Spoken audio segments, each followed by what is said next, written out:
Hello बच्चों, good afternoon to everyone. बच्चों, previous class से मैंने आपको क्वेश्चन नंबर 7, जहां पे कोई नेम तो नहीं था फार्म का या शॉर्ट ट्रेडर का नेम नहीं था, फार्म नहीं शॉर्ट ट्रेड, एंड हमारा नेट प्रॉफिट निकला था 6390। मैंने बोला था बैलेंस शीट करने को, एंड शायद सरिता ना किसी ने बोला था सर बैलेंस शीट नहीं हो रहा। पहली बात बच्चों, सभी स्टूडेंट्स बैलेंस शीट का फॉर्मेट निकालें। बैलेंस शीट का जो पीडीएफ मैंने दिया था या मैंने बोर्ड पे जो बैलेंस शीट समझाया था उसका स्ट्रक्चर निकाले। यस्टरडे भी मैंने आप लोगों को बच्चों प्रीवियस क्लास में मैंने बैलेंस शीट के बारे में थोड़ा सा बताया था। तो सभी स्टूडेंट्स पहले बैलेंस शीट फॉर्मेट निकाले, सारी एडजस्टमेंट्स को निकाले। याद रखना बच्चों, फाइनल अकाउंट करने से पहले सबसे महत्वपूर्ण चीज है हर एक स्टूडेंट को फॉर्मेट एंड सारे एडजस्टमेंट्स के ट्रीटमेंट को याद रखना है। बच्चों याद रखना बहुत अच्छी बात है, एंड समझ के याद रखना तो बहुत बेहतरीन है, वो हमेशा तुम्हें हेल्प करेगा। पर फिर भी बार बार बोलने के बावजूद तुम लोग कुछ बच्चे याद नहीं रखे, तो अभी फिलहाल अपने पास फॉर्मेट एंड एडजस्टमेंट को निकाल के रखो, देन मेरे साथ करो बैलेंस शीट। क्वेश्चन नंबर आपका 7, this is your question number 7. So write down बच्चों heading balance sheet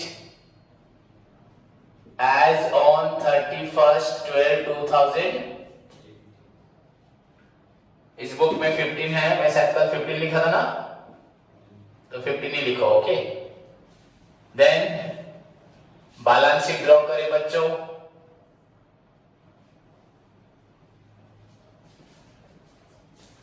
सभी students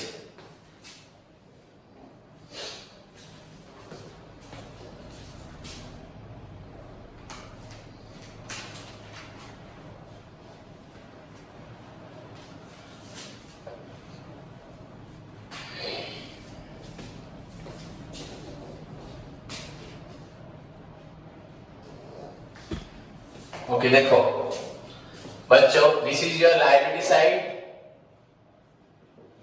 liabilities, then amount in rupees, उसके बाद assets, then amount in rupees। इसको आपको इस स्ट्रक्चर को फॉलो करना है। उसके साथ मैंने आपको बोल रखा है क्वेश्चन में जो ट्रायल बैलेंस है उसमें एक साइड लिखा हुआ है डेबिट बैलेंस और एक बच्चों लिखा है आपका क्रेडिट बैलेंस। क्वेश्चन को पहले समझना है। डेबिट बैलेंस से बच्चों आपका सारा एक्सपेंसेस प्लस लॉसेस, इसके साथ बच्चों एडिशन में सारा एसेट्स। सो एसेट ढूंढने के लिए आपको कहां देखना है? डेबिट बैलेंस को। किसको देखना है? Debit balance. ओके, एसेट बच्चों बैलेंस शीट से क्या मालूम पड़ता है? Financial position. हमारा ट्रेडिंग पीएनएल से हमें मिला नेट प्रॉफिट। क्या मिला? Net profit, true profit, accurate profit मिला कि हमारे बिजनेस का प्रॉफिट कितना हुआ। बट बैलेंस शीट से मालूम पड़ेगा बच्चा हमारी आर्थिक स्थिति क्या है, समझे, हमारी फाइनेंशियल पोजीशन क्या है। हम इसमें समझाया था इस साल हम सबसे ज्यादा प्रॉफिट पा सकते हैं, बट दैट डजंट मीन कि हम सबसे अमीर हैं, फाइनेंशियली हम सबसे स्ट्रांग है। हो सकता है मार्केट से हमने 5 करोड़ रुपए उधार लिया है और हमें 1 करोड़ प्रॉफिट हुआ है, तो प्रॉफिट पॉइंट ऑफ व्यू से हम सबसे बेस्ट हैं। बट अभी भी हमारे पास 5 करोड़ का क्या है? लायबिलिटी है। तो दैट्स व्हाई फाइनेंशियल पोजीशन हमारी अभी भी बहुत खराब है कि नहीं? जब तक हमारा एसेट्स नहीं बढ़ेगा, किससे? लायबिलिटी से, तब तक हमारा फाइनेंशियल पोजीशन क्या रहेगा? वीक रहेगा। हाँ या नहीं? समझ में आया?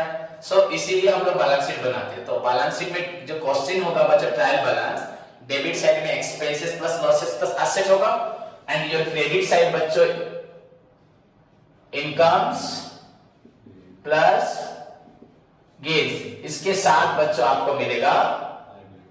तो इस चीज पे आपको ध्यान रखना है। समझ में आया? इस चीज पे आपको ध्यान रखना है। इनकम प्लस गेन्स प्लस क्या? लायबिलिटीज। तो अगर हमें लायबिलिटी सर्च करना है तो हमें क्या देखना है? क्वेश्चन का क्रेडिट बैलेंसेस को फॉलो करना है। सो ये सबसे पहली बात है। उसके साथ बच्चों स्ट्रक्चर फॉलो करो, फॉर्मेट जो है एडजस्टमेंट देखो ऊपर, बिना एडजस्टमेंट अगर कोई ध्यान से देखे तो एडजस्टमेंट को बस समझे एंड फॉर्मेट को खुद सोच के बना सकते हैं, कोई रटने की जरूरत नहीं है। सो बच्चों यू नो पहला आइटम पर हमें जानना है फर्स्ट आइटम क्या आएगा, तो फर्स्ट आइटम उस सीक्वेंस के लिए हमें चाहिए फॉर्मेट। तो फर्स्ट आइटम बच्चों आपका क्या है, कैपिटल। तो क्वेश्चन में बच्चों कैपिटल कितना है, देखो कैपिटल कहां होगा, ये कौन सी साइड है, लायबिलिटी। तो लायबिलिटी साइड मतलब यहां कहां होगा, तो आपको बस लायबिलिटी के लिए कहां देखना है, पहले समझो हमें ढूंढना कहां है, डेबिट में या क्रेडिट में, कहां ढूंढना है, क्रेडिट में ढूंढना है। समझ में आया।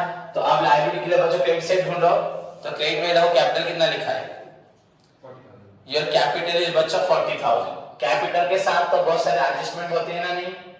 सो बच्चों फर्स्ट पॉइंट तो आपका नेट प्रॉफिट कितना हुआ था कल, 6,390।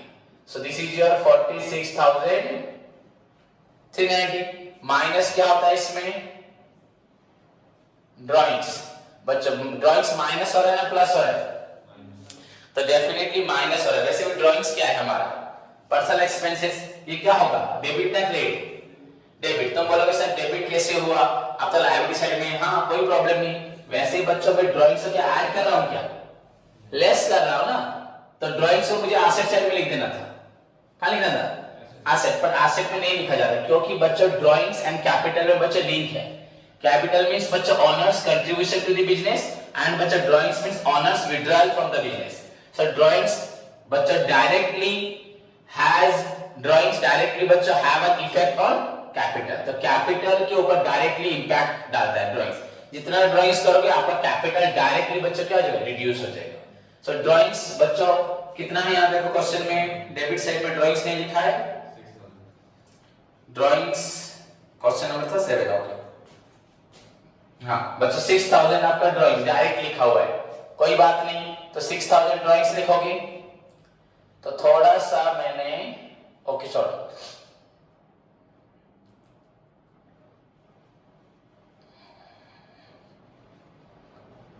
दिस इज योर 40, ये था 6390, तो ये हुआ 46,390। यहां पे ड्राइंग्स कितना है 6,000। बच्चा ड्राइंग के साथ गुड्स विड्रॉन भी था, गुड्स विथड्रॉन भी था हमारा, हाँ 500 ना, और एक था बच्चों सैलरी पेड टू सेल्फ 2400। तो ये आपका कितने क्या हो गया सर, ड्राइंग्स सारा आइटम ड्राइंग्स हो गया 6 to 8,900। तो यहां पे अगर 8,900 को हम लोग माइनस कर दे कहां से, आपका 46,390 से, सो वी गेट बच्चों अभी कैपिटल कितना बचा बिजनेस में, 0, देन 9, देन बच्चों 4, देन बच्चों आपका 7, देन 3, 37,490। फिर से एक बार देख लो 37 into 45, 46,390। ओके हो गया। तो ये क्या हुआ आपका लाइब्रेरी से। अब मेरे साथ सभी स्टूडेंट देखो, देखना कितना इजी लगेगा। क्या करना, बैलेंस शीट बनाना, इतना तुम्हें याद रखना है। उसके बाद हम कौन सी साइड में है, लायबिलिटी। तो हमें क्वेश्चन में कौन सा पार्ट को फॉलो करना है, तो आप क्रेडिट साइड क्वेश्चन में देखो, क्रेडिट साइड में क्या बच्चा है, कैपिटल हो गया। उसके बाद रिटर्न आउटवर्ड, रिटर्न आउटवर्ड क्या है, परचेज रिटर्न, वो तो हो चुका है, यहां पे आएगा क्या, नहीं। उसके बाद लोन फ्रॉम वाई, वाई से लोन लिया है, ये क्या है, लायबिलिटी। तो इसको यहां लिखना है, लायबिलिटी में लोन फ्रॉम, हमने वाई को इंटरेस्ट दिया था, तो ये भी और भी लायबिलिटी है कि नहीं। मैंने अगर बैंक से लोन लिया, लोन को नहीं चुकाया, तो हमारा लोन बढ़ गया ना, कम हो गया। ओके हमने कोई भी फाइन पेनल्टी नहीं दिया, तो हमारी लायबिलिटी बढ़ रही है ना, घट रही है। जितना लेट करोगे उतना पेमेंट पेनल्टी फाइन दोगे, दोगे नहीं दोगे, तो वो उससे आपकी लायबिलिटी बढ़ेगी। तो आपका लोन था 5,000 प्लस क्या था, आउटस्टैंडिंग इंटरेस्ट कितना था आपका 300 से ना, वहां तो लिखा था हमने ऑलरेडी ना, कैलकुलेट हम ऑलरेडी कर चुके हैं, यहां पे करने की जरूरत नहीं है। तो ये कितना हुआ 5,300। द नेक्स्ट आइटम बच्चा क्या है, रेंट आउटस्टैंडिंग, रेंट देना है, तो ये क्या है, liability, rent outstanding, this is your 100 ना। देन बच्चों क्रेडिटर्स सभी को मालूम है, जिससे हम उधार लेते हैं उसे क्या बोलते हैं, एंड क्रेडिटर इज योर 13,000, क्या हुआ, लायबिलिटी। हमें कहां ढूंढ रहे हैं, क्रेडिट साइड में ढूंढ रहे हैं, तो हमें डायरेक्ट लायबिलिटी ही मिलेगा और कुछ मिलने का, कुछ सोचने का भी जरूरत नहीं है, आराम से आप लोग लायबिलिटी निकाल सकते हैं।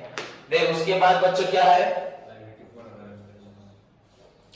उसके बाद बच्चों आपका लायबिलिटीज फॉर अदर एक्सपेंसेस, मतलब बच्चों और आउटस्टैंडिंग, और भी कुछ पेमेंट हमने दिया नहीं है, तो वो डायरेक्ट जो लिखा है वही लिख दो। क्या लिखा है यहाँ पे, या अदर लायबिलिटी लिख सकते हैं, या लायबिलिटीज फॉर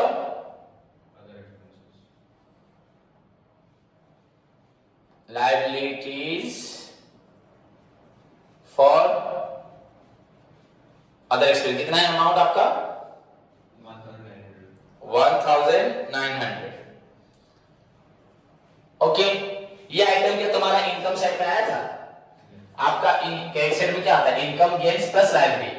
ये आइटम के इनकम गेन्स में आया था, नहीं आया था, तो कहां आएगा, लायबिलिटी में आएगा। ओके, ट्रायल बैलेंस के अंदर जितने भी आइटम्स होते हैं इन सब में कितने ट्रीटमेंट होते हैं, वन, कितने होते हैं, आइदर ये एक्सपेंसेस है, या वो एक्सपेंस लॉसेस है, या इनकम गेन्स है, या एसेट्स है, या अगर एक्सपेंस लॉसेस है तो डेबिट में आएगा, इनकम गेन्स है तो क्रेडिट में आएगा, एसेट है तो एसेट में आएगा, लायबिलिटी लायबिलिटी, दो बार होगा नहीं। बट एडजस्टमेंट में जो आइटम होंगे वो क्या होंगे, क्यों दो बार होंगे, वो पहले से एडजस्ट नहीं हुए थे। बच्चा हम जर्नल पढ़ रहे हैं, जर्नल में हर एक ट्रांजैक्शन में कितने एस्पेक्ट होते हैं, दो, एक डेबिट एक क्रेडिट। तो वैसे ही बच्चों जब फाइनल अकाउंट बनने से पहले जो प्रीवियस वर्क हुए थे, trial balance, ledger, journal, journal में सभी ट्रांजैक्शन के दो वर्क हो चुके हैं, हम दो चीज रिकॉर्ड कर चुकी हैं, तो सभी को। पर एडजस्टमेंट में जो था उसको हमने अभी देखा, उसे हमने पहले से रिकॉर्ड किया ही नहीं था, तो उसको अभी हमें जब करना है यहाँ पे एडजस्ट, दो बार करना पड़ेगा। क्या करना पड़ेगा, पर यहाँ पे जो जितने भी आइटम्स है ट्रायल बैलेंस के अंदर वो ऑलरेडी एडजस्ट हो चुके। कोई भी आइटम बच्चों, अगर कोई भी चीज अगर लायबिलिटी फॉर अदर एक्सपेंस है तो हमने किसी कुछ लिया था, वो वहां पे ऐड भी हो चुका है, इसको पेमेंट देना ये भी हो चुका है, माने ऑलरेडी दो बार हो चुका है। कोई भी आइटम्स बच्चों बचा नहीं है। क्रेडिटर्स अगर लिखा है, क्रेडिटर क्यों लिखा है, परचेस किया होगा, तो जो सामान खरीदा था बच्चों वो परचेस में ऐड हो चुका है, यहाँ क्रेडिटर में भी ऐड हो चुका है, इसलिए एक बार लिखना है। बट एडजस्टमेंट में जो है लिखा है बच्चों, वो हमने फ्रेश अभी देखा, अब उसका हमें जर्नल लेजर करना नहीं, उसे डायरेक्टली कहां पुट करना है, फाइनल अकाउंट में कहां पुट करना है। देयर आर सर्टेन आइटम्स बच्चों जो हमारा पहले से रिकॉर्ड नहीं हुआ था, उसको एडजस्टमेंट बोलते हो। तो उसको अगर हम एडजस्ट करेंगे, टू वे होगा ना वन वे में होगा, दो तरीके से होगा, दो एडजस्टमेंट, दो ट्रीटमेंट होगा। तो दैट्स व्हाई बच्चों एडजस्टमेंट के दो ट्रीटमेंट होते हैं। क्लियर, प्रोविजंस बच्चों डन, डिस्काउंट डन, सेल्स हो चुका है, रेंट भी हो चुका है। ऊपर हमने कुछ छोड़ा क्या, क्लोजिंग स्टॉक नहीं आएगा यहाँ पे, इंश्योरेंस तो बच्चों प्रीपेड था, डेप्रिसिएशन यहाँ नहीं आता, लोन दिया था तो इंटरेस्ट मिलेगा, एसेट होगा ना लायबिलिटी होगा, एसेट होगा, लोन फ्रॉम बाई हो गया, गुड्स हो गया, प्रोविजन फॉर डाउटफुल डेट नहीं, सैलरी भी नहीं, हो गया बच्चों कंप्लीट। आगे देख भी सकते हो बच्चों 37, 30, 50, 55, 56, 57,000 बच्चों आपका 790, आंसर देखो 57,790 टोटल कर लो 57,000। पर हमें पहले एसेट साइड को कंप्लीट करना है, उसके बाद इसे करना है। So now move to the बच्चा एसेट साइड। अब एसेट साइड करते वक्त मेरी एक बात को याद रखना, एक सीक्वेंस को, बस छोटा सा सीक्वेंस को फॉलो करना।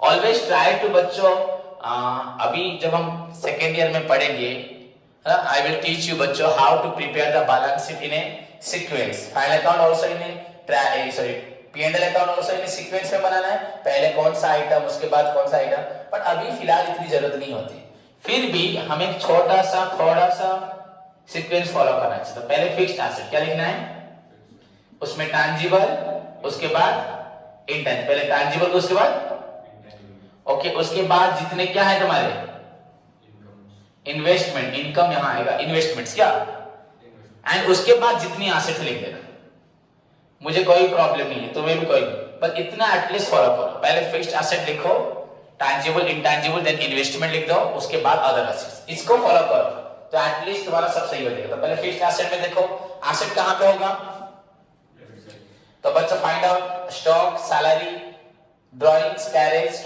रिटर्न, लोन, रेंट, परचेज, और कुछ देखना नहीं, हमें बस ढूंढना है क्या fixed asset, land, building, plant, machinery, motor vehicle, furniture, fixture, ये सब। डेब्टर्स बच्चों purchase, rent, purchase, debtor, advertisement, bad debt, discount, cash, furniture. क्या लिखा है फर्नीचर, क्या यहाँ पे, तो फर्नीचर आपका फिक्स्ड एसेट हो, कितना हो फर्नीचर यहाँ पे 3000। कुछ एडजस्टमेंट था, डेप्रिसिएशन, फर्नीचर के ऊपर टिक मारा हुआ है, तो बच्चा 10% डेप्रिसिएशन, सो फर्नीचर डेप्रिसिएशन 10% ऑलरेडी निकाल चुके हम लोग कैलकुलेट करके, सो दिस इज योर 300। सो आपका फर्नीचर कितना रहा, हमने जब फर्नीचर खरीदा था उसका वैल्यू कितना था 3000। आफ्टर यूजिंग द फर्नीचर बच्चा फॉर 1 ईयर एंड हमारा डेप्रिसिएशन है 10%, so the value of the furniture at the end या 31st को कितना हो गया 2700, 2700 रुपए। नेक्स्ट बच्चों और कोई फिक्स्ड एसेट है क्या, देखो नहीं है, टैंजिबल खत्म हो गया। उसके बाद इंटैंजिबल में बच्चों एक आइटम यहां पे मुझे दिखाई दे रहा है, गुडविल। क्या दिखाई दे रहा है, तो राइट डाउन गुडविल। सो बच्चों गुडविल आपका कितना है, वेरी सिंपल है कि नहीं, टैंजिबल हो गया, इंटैंजिबल हो गया, खत्म। नाम क्या देखना है, तो क्वेश्चन में कहीं इन्वेस्टमेंट लिखा है, देखो कहीं पे कोई investment, stock, salary, drawings, carriage, return, loan, rent, purchase, debtor, advertisement, bad debt, discount, cash, furniture, goodwill, wages, insurance, bank है लिखा है कहीं पे, क्वेश्चन में कहीं इन्वेस्टमेंट लिखा नहीं। उसके बाद क्या करना है, सारी एसेट्स को कुछ आइडेंटिफाई करने की जरूरत नहीं है, उसमें भी है बट आप डायरेक्ट लिख दो। एसेट कहां ढूंढना है तुमको, तो अभी क्वेश्चन में पहला आइटम स्टॉक, स्टॉक तो हो चुका है ना, होगा ओके, टिक मारा हुआ है, उसको छोड़ दो। Salaries, drawings, carriage inward, expenses direct है, कैरेज आउटवर्ड की एक्सपेंसेस वो भी हो चुका है, इनडायरेक्ट एक्सपेंसेस, रिटर्न भी डन हो चुका है। लोन टू एक्स क्या है, एसेट ना, एक्स को लोन देना, लोन टू एक्स, कितना लोन दिया था 3000। डायरेक्ट बाहर लिख सकते हो, नहीं लिख सकते हो, इंटरेस्ट को अलग से लिख देना चलेगा, पर यहां पे हमें इंटरेस्ट लेना है ना, उससे मिला है क्या इंटरेस्ट, एक्रूड इंटरेस्ट, वैसे 8% था ना, वापस 3000 240 ना, नहीं 3000 में ऑलरेडी निकाल चुके हम लोग कल, सो 3240। उसके बाद बच्चों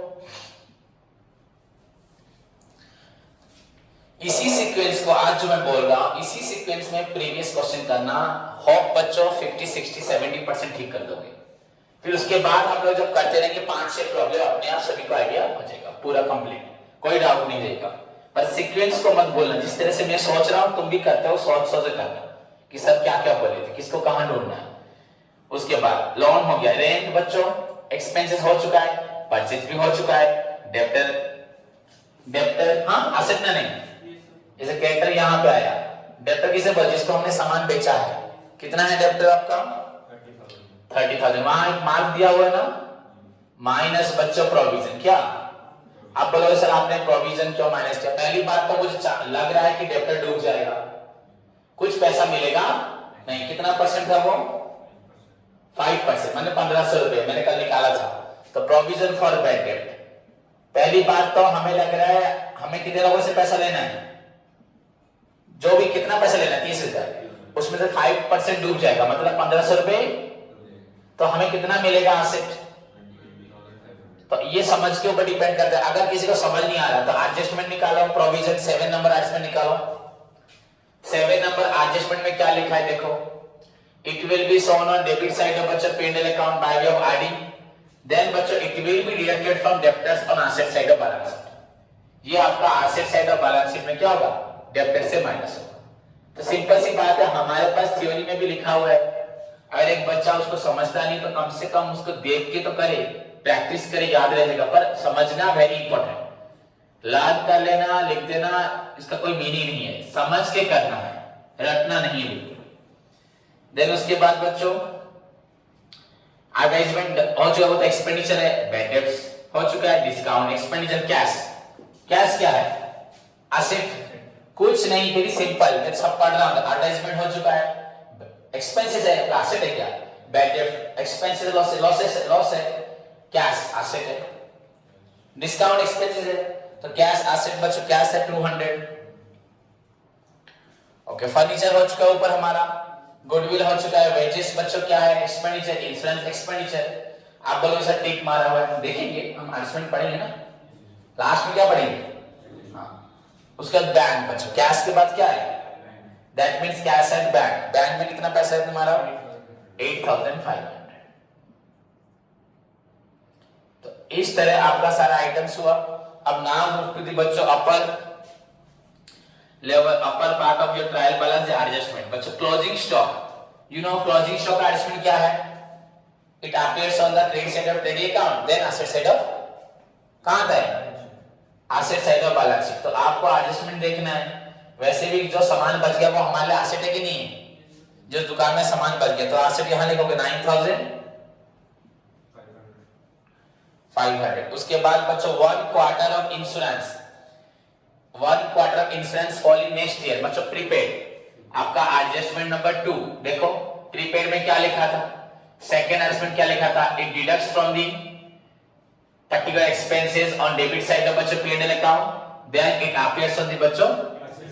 तो आपके पास लिखा वैसे ही प्रीपेड, मैंने किसी को पैसा दे दिया है तो वो हमारे लिए क्या है, अगर मैंने एडवांस इसको दिया वो क्या है, अगर नहीं दे रहा था वो मेरे पास होता, वो क्या मुझे मांग रहा था क्या, तुमको बोला क्या था एक्स्ट्रा देने को, हाँ तुमने दे दिया तो एसेट ही है। तो वो प्रीपेड एक्सपेंसेस या इसको अनएक्सपायर्ड बोलते हैं।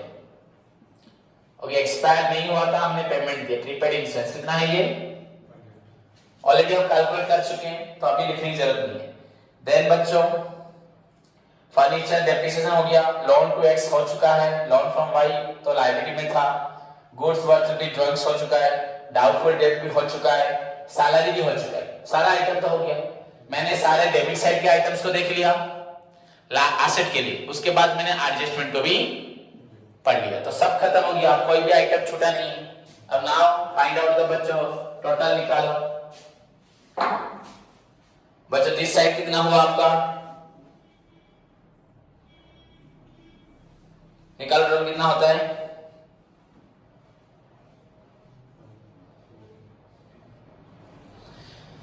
$37, $42, $37, $50, $55, $56, $57 बच्चों 790, $57,790।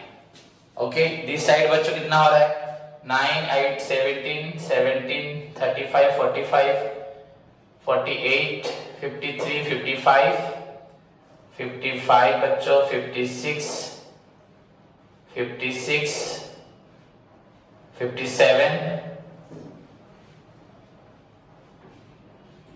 56,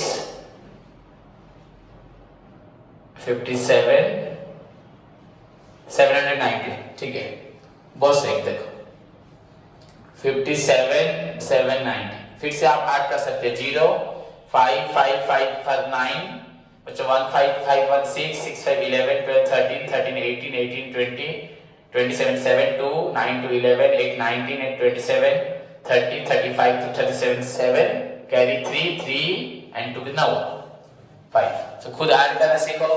सो बोथ साइड क्या निकला आपका 57,790। तो ध्यान से सभी स्टूडेंट देखें।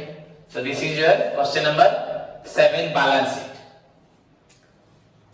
बच्चों इसी सीक्वेंस को फॉलो करना है, मैंने क्या तुमको समझाया आपको पूरे क्वेश्चन को करते वक्त ही ध्यान रखना है। अगर हमें ट्रेडिंग अकाउंट बनाना है, हाँ फ्रॉम द बिगिनिंग बच्चों first of all read the question thoroughly, read the adjustment and सारे एडजस्टमेंट में जो जो आइटम है वहां पे ऊपर मार्क दे दो। ट्रायल बैलेंस से किस आइटम के साथ क्या है एडजस्टमेंट, किस आइटम के साथ आपको कुछ प्लस या माइनस करना है। एंड अगर किसी आइटम के साथ प्लस माइनस नहीं होगा, वो इंडिविजुअल आइटम होगा, तो वहां पे खुद टिक मार दो उसी आइटम।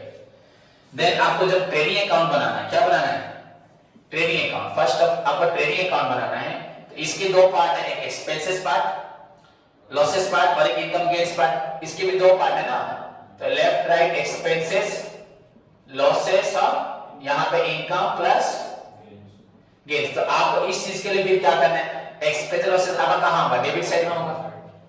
पर डेबिट में बच्चों आपके दो एक्सपेंस लॉसेस होंगे, एक डायरेक्ट एक इनडायरेक्ट। डायरेक्ट जो डायरेक्टली बच्चों incurred in the production, directly identified in the production, directly allocated in the production, या सिंपली बच्चों whatever expenses are incurred for purchase then production.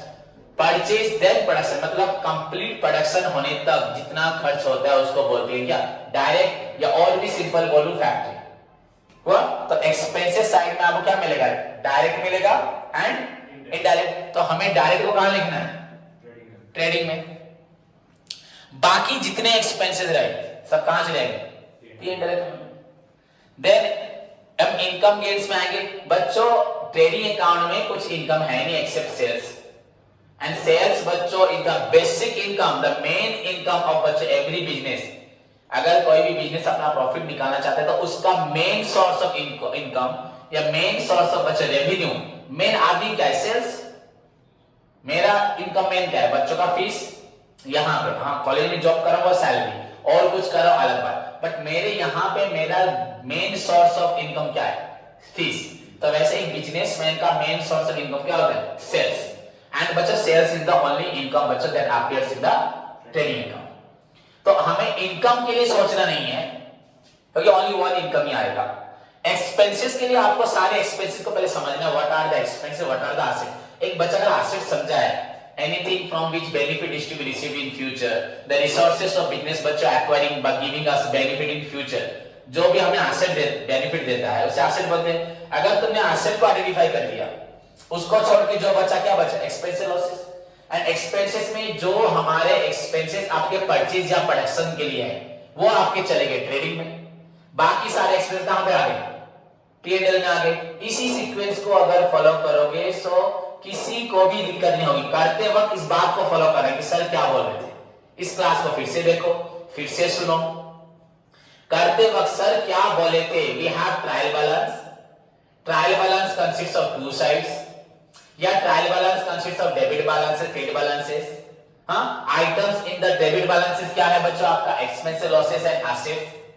Item in the credit side में या credit balance में बच्चों income gains, liabilities. Now we are preparing trading account. Trading account requires बच्चों expenses, losses, income gains. Sir ने तो बोल दिया बच्चों इनकम, ट्रेडिंग अकाउंट का एक ही इनकम है बच्चों सेल्स, उसको कहां ढूंढोगे, क्रेडिट साइड में ढूंढ लोगे। And now the question is about the expenses side बच्चों, लॉस साइड। तो ट्रेडिंग में कौन से लॉस या कौन से खर्च आते हैं जो परचेज एंड प्रोडक्शन तक के होते हैं। हाँ, परचेज एंड प्रोडक्शन या फैक्ट्री के जितने भी सारे फैक्ट्री के खर्चे कहां आते हैं बच्चों, ट्रेडिंग में आते हैं। आते कि नहीं आते, तो फैक्ट्री के खर्च तुम्हें ढूंढने हैं। अगर आपको खर्च ढूंढने में प्रॉब्लम है तो एसेट्स को आइडेंटिफाई करो, एसेट्स को छोड़ के जो बचा वो सारे क्या है, खर्च। अब नाउ खर्च में से जो डायरेक्ट है, परचेज हो, कैरेज हो, carriage inward, coal, gas, water, oil, import duty, port charges, dock duties, royalty, freight, railway freight, wages, manufacturing wages, manufacturing expenses बच्चों, जितने भी आपके सामान खरीदते वक्त एंड सामान बनाते वक्त खर्चे वो सारे डायरेक्ट। पर इतना फॉलो करोगे तो यू कैन प्रिपेयर बच्चों trading account. Then second part क्या आएगा आपका, प्रॉफिट एंड। नाउ बच्चों इसमें भी क्या लिख रहे हैं, दो side expenses plus losses, and इधर क्या आएगा, इनकम्स प्लस गेन्स। तो बच्चों अगर इनकम साइड को आप फॉलो करते हैं, यहां पर ऑलरेडी हम सेल्स को ले चुके हैं, यहां पे और क्या है, और इनकम से और लायबिलिटीज है। अगर आपको लायबिलिटी क्या है मालूम है, लायबिलिटी को आप आइडेंटिफाई कर सकते हैं। तो लायबिलिटी को छोड़ के जो भी आइटम्स है बच्चों सारे तो इनकम से, सारी इनकम्स कहां आएगी, P&L क्रेडिट में आएगी। लायबिलिटी को छोड़ने के बाद जो भी आइटम बचा वो सारा कहां जाएगा, क्रेडिट साइड में। ओके, एंड वैसे ही डेबिट साइड में बच्चों जब आओगे आप लोग, यहां ऑलरेडी आप ट्रेडिंग के खर्च लिख चुके हो, एसेट को पहचान चुके हो, एसेट अलग है, ट्रेडिंग के खर्च जा चुका है, बाकी जो खर्च बचे वो सब कहां आएंगे, P&L डेबिट में। बस इतना ही करना है, प्लस एडजस्टमेंट को पढ़ना है, कहीं पे कुछ ऐड होगा कुछ लेस होगा। इतना फॉलो करोगे you can prepare the P&L account. And then finally बच्चों बैलेंस शीट। सो बच्चों फाइनली रहा आपका बैलेंस शीट। जिस बैलेंस शीट में आप लोगों को क्या करना है, debit balances and credit balances और ट्रायल बैलेंस को देख स्टडी करना है। And for your asset side में बच्चों आपको डेफिनेटली आपको जो एक्सपेंसेस लॉसेस रहे डेबिट बैलेंस में, जो हमने trading account and P&L account में शो किए, उसके बाद बच्चों जो बच्चा, चाहे कोई भी एक्सपेंस हो, चाहे डायरेक्ट हो चाहे इनडायरेक्ट हो, जो बच्चा बच्चों वो हुआ असेट्स, उसको आपको शो करना है asset side of balance sheet में। इनफैक्ट याद रखना बच्चों, एसेट्स लिखते वक्त आपको जो एडजस्टमेंट या एडिशनल इंफॉर्मेशन है which are given outside the trial balance, उसको भी आपको ध्यान में रखना है। जो प्लस होगा उसे प्लस करना एंड जो माइनस करना है उसे माइनस करना। एंड फाइनली बच्चों लायबिलिटी साइड के लिए आपको क्रेडिट बैलेंसेस को स्टडी करना है, जिसमें आपका इनकम्स गेन्स में ऑलरेडी बोर्ड पे पढ़ा चुका हूं एंड लायबिलिटीज होता है। तो इनकम गेन्स तो ऑलरेडी हम लोग बच्चों अपियर करवा चुके हैं ट्रेडिंग पीरियड अकाउंट में। अब बचा बच्चों लायबिलिटी, तो लायबिलिटीज अलोंग विद बच्चों एडजस्टमेंट जो गिवन है बच्चों आपके एडजस्टमेंट्स में, उसको कंसीडर करते हुए आपको लायबिलिटी साइड को कंप्लीट करना है। So this is the way of बच्चों आपका प्रिपेयरिंग आपका बैलेंस शीट। क्लियर? सो ओवरऑली बच्चों मैंने आपको बैलेंस शीट के साथ साथ complete trading P&L balance sheet का थोड़ा इंफॉर्मेशन दिया। बट बच्चों याद रखना सभी स्टूडेंट क्लास स्टार्ट होने से पहले अपने आप को प्रिपेयर करके आए। एंड द मोस्ट इंपोर्टेंट बच्चों थिंग है आपको सारे एडजस्टमेंट्स एंड बच्चों फॉर्मेट को पढ़ के याद रखना है, फॉर्मेट को पढ़ के याद रखना है। ठीक है, गोटे मिनट। तो सारे एडजस्टमेंट्स एंड सारे फॉर्मेट को अपने पास याद रखना है। सभी स्टूडेंट्स को समझ के अपने पास ओपन करके रखेंगे। जब मैं फाइनल अकाउंट प्रॉब्लम करवाऊंगा, किसी भी एडजस्टमेंट्स के बारे में अगर मैं बोलता हूं तो तुम्हें ध्यान से उसको वहां पे देखना है, उसके बाद उसको वहां पे प्रेजेंट करना है। सो टुडेस होमवर्क बच्चों सभी स्टूडेंट्स कंप्लीट करें 6 number 7 number and final account की सारी एडजस्टमेंट्स को नेक्स्ट क्लास से पढ़ के आए। Take care, God bless you all.